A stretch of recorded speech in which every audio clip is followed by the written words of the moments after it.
கோகுல்ராஜ் கொலை வழக்கில் தேடப்படும் யுவராஜ் பேசிய புதிய ஆடியோ தற்போது வெளியாகியுள்ளது. டிஎஸ்பி விஷ்ணுபிரியாவுடன் தொலைபேசியில் தான் பேசிய பதிவையும் அதனுடன் யுவராஜ் வெளியிட்டுள்ளார். அதன் முக்கிய பகுதிகளை கேட்கலாம்.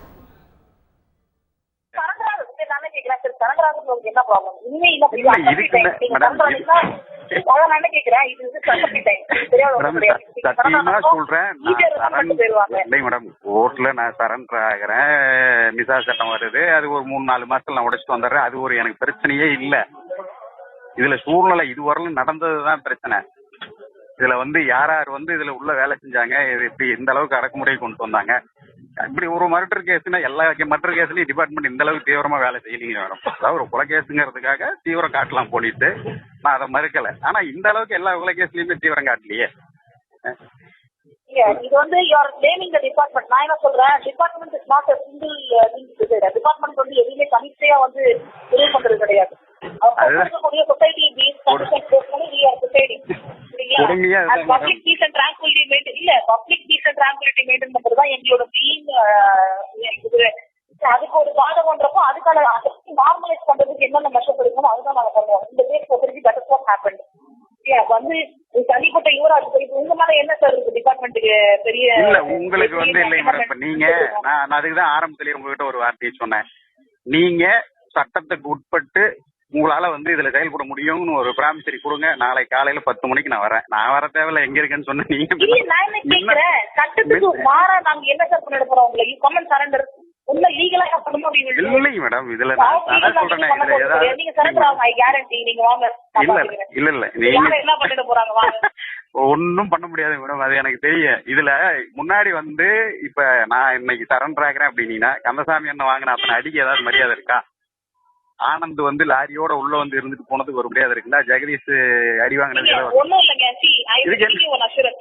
நீங்க இல்ல நீங்க மட்டும் நாளைக்கு சரண்டர் ஆகுங்க. இது வரைக்கும் இனிஷியேட் பண்ண எல்லா கூண்டாஸையும் நான் கேன்சல் பண்றேன். பண்றேங்க. எல்லாருமே வெளியே வந்துட்டாங்க மேடம்.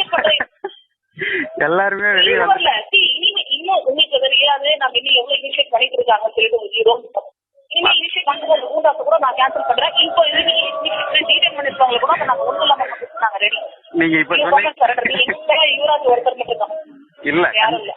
எனக்கு தெரியும் மேடம், அந்த யுவராஜ் ஒருத்தருக்காக தான் இத்தனை பேர் உள்ள போனாங்க, இத்தனை பேர் அடி வாங்கினாங்க, இத்தனை பேர் கேஸ் தந்தாங்க. எல்லாமே உண்மை. அத்தனை இதுக்காகத்தான் இப்ப என்னுடைய சூழ்நிலை. உண்மையிலேயே நான் வர மாட்டேன் அப்படின்னு சொல்றதுக்கான காரணம் இவங்க பண்ணின தியாகம். அத்தனை பேர் வாங்கின அடி என்னை காப்பாத்தணுங்கிறதுக்காக தானே. ஆனா ஒண்ணு மட்டும் உங்களுக்கு நான் ஒரே ஒரு விஷயம் மட்டும் சொல்றேன். நீங்க யார் யார் எங்க கூட தொடர்பு இருக்கிறாங்கன்னு நினைக்கிறீங்களோ அது சத்தியமா என்கிட்ட இல்ல. என் கூட தொடர்பு இருக்கிறவங்க உங்களால எந்த சூழ்நிலையும் கண்டுபிடிக்க முடியாது. அப்ப கூட நீங்க இப்படி யோசிக்க மாட்டேங்கிறீங்க. இத்தனை பேர் கஷ்டப்படுறாங்க, இனிமே எத்தனை பேர் கஷ்டப்பட்டுட்டாங்க. இல்ல நான் கேக்குறேன், அந்த மென்டாலிட்டி உங்களுக்கு வர மாட்டேங்குது. நீங்க என்ன நினைக்கிறீங்க, இந்த கேஸ் இப்படி விட்டுருவாங்களா? இல்ல இப்படி எல்லாம் விட மாட்டாங்க மேடம். நான் என்ன சொல்றேன்னா, டிபார்ட்மெண்ட்டுக்கு உண்டான வேலையை செய்யணும். நான் என்ன பாதுகாத்துறதுக்கு உண்டான வேலையை செய்யறேன். வேற என்னங்க மேடம் செய்யறது? இது ஆரம்பத்துல இருந்தே எல்லாம் போனலாவே போயிடுச்சு. இதுக்கு மேல அதாவது ஒண்ணும் இல்லைங்க. நான் என்ன சொல்றேன், வெரி வெரி சிம்பிள். நீங்க நாளைக்கு சரண்டர் இங்க இங்க அதிகாரிகள் அந்த மாதிரி சிச்சுவேஷன்ல இருக்காங்க. நீங்க நாளைக்கு சரண்டர் ஆனா கூட இது வரைக்கும் போட்ட கூண்டா கூட அவங்க கேன்சல் பண்றதுக்கு ரெடி. இதுக்கு நானும் ரெடியா இருக்கேன். நானே ஃபர்தரா கூட எதுவுமே இனிஷியேட் பண்ண போறது கிடையாது. You can come and surrender. அது ஒரு தேவையில்லாம you are putting everybody into pressure. உங்களுக்கு போய் பழகுன ஒரு ரீசன்காக இவ்வளவு பேர் கஷ்டப்படுறாங்க. அதுக்கு என்ன பதில் சொல்லுங்க? இல்ல சமுதாய ரீதியான ஒரு இயக்கம் அப்படிங்குள்ள அது பட்டுட்டாங்க மேடம். ஆகினா அது ஒண்ணுமே தவிர்க்க முடியாது. சமுதாய ரீதியான இயக்கத்தில் வர்றாங்க பல்வேறு சுதந்திர போராட்டத்தில் தியாகம் பண்ணிருக்கோம்.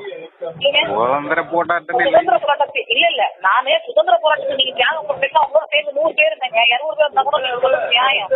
இது ஒரு கொலைக்கு இத்தனை பேர் தேவையில்லாம உள்ள போனா கொலை கேஸ் அதான் போயாச்சு வந்தாச்சு இல்லைங்க மேடம். ஃபர்ஸ்ட் அந்த 7 முதல் நாள் ரிமாண்ட் பண்ண 6 பேருமே அதுலயே ஆரம்பிச்சிருச்சு.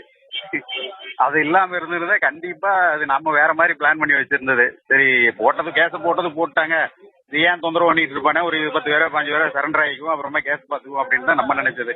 அது என்னதானா நம்ம நினைக்கிற ஒவ்வொன்றும் ராங்காவே போயிடுச்சு.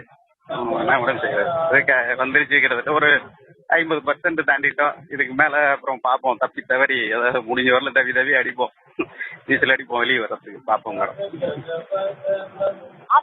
சொல்றீங்க ஒன்னும் இனிஷியேட்டிவ் எடுத்த மாதிரி நீங்க